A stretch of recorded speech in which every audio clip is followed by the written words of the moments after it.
And this morning's Health Watch, 30 years of AIDS. On this week in 1981, the CDC reported that 5 gay men were infected with a disease doctors had never seen before.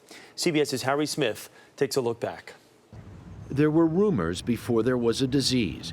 Gay men were getting sick.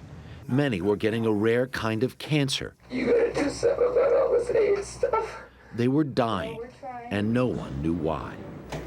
Researchers put the puzzle pieces together and found the virus, insidious and unassailable.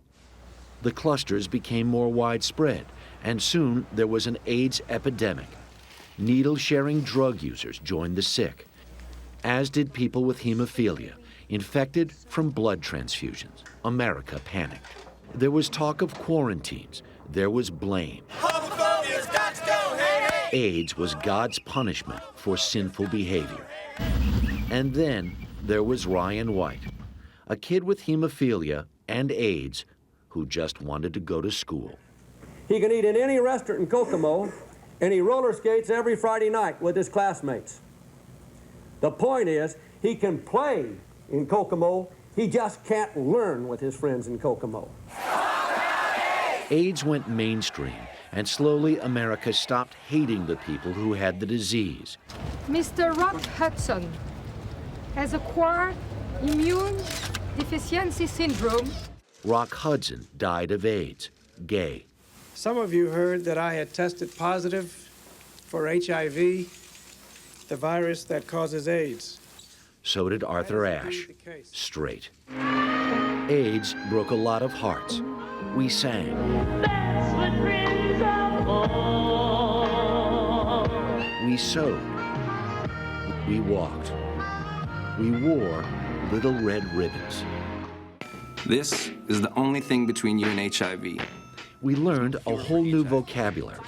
Before AIDS, no one had ever heard the words safe sex. Talk about getting tested, knowing your status, and knowing the facts. Here comes Magic. Basketball superstar Magic Johnson told the world he was HIV positive. The HIV virus that I have attained, I will have to retire from the Lakers. But by then, life-saving treatments had been developed. But also by then, AIDS was developing into a pandemic. More than 30 million people around the world are HIV positive, and 2.5 million new infections happen every year. There is still no cure. Still no cure, and still so many millions of dollars need to be raised annually to help find that cure. The AIDS walks that are held both here in New York City and all around the country, immensely popular. Absolutely. Marathons, AIDS marathons. I had done one years ago. And so important, too, though, the things that have changed in terms of the perception and what people know about the disease. So we have to remember that gain, and hopefully that will help as we move towards some more help.